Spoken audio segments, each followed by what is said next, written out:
swine flu, drug wars, illegal immigration. Just a few of today's headlines that trace their origins to the other side of our southern border with Mexico. Despite efforts by Congress to protect the United States from such catastrophes, progress has been significantly less than that mandated by law, and the problems continue. Today I'd like to examine the progress that's been made towards fencing the southern border of the United States. We'll review the history behind the fence, the progress that's been made, and examine the effectiveness of the fencing which has been installed. First, let us look at the history of this undertaking.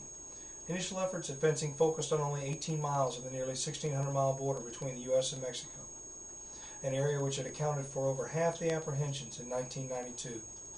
These efforts quickly proved successful, and the smugglers shifted to unfenced areas.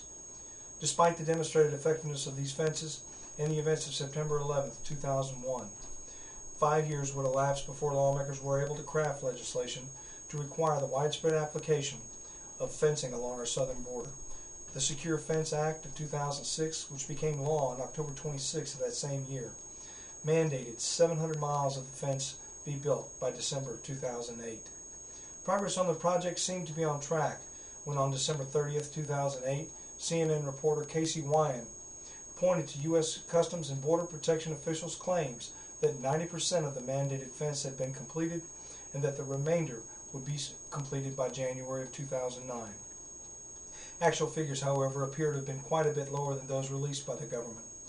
Research conducted by watchdog groups such as the American Border Patrol revealed that the U.S. Border Patrol had constructed only 202 miles while claiming to have constructed 500 miles of new fencing. The organization also points out that the double-layer reinforced fencing mandated by the Act is far different than that of the existing fences that appear to have been factored into the U.S. Customs and Border Patrol figures. Despite differing on the amount of fencing which has actually been constructed, both the groups' data bear out the fact that where proper fencing is built, apprehensions show a marked decrease.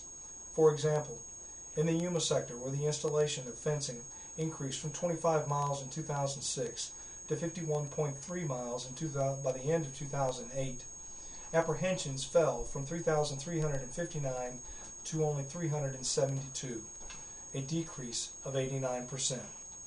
So having looked at the history of the fencing of our southern border and examining the progress that's been made, we can see there's a direct relationship between the proper fencing and sharp declines in apprehensions of illegal aliens and smugglers on the southern U.S. border. In conclusion, and given these facts, it seems our headlines would be drastically different if the implementation of the Secure Fence Act of 2006 had been completed on schedule.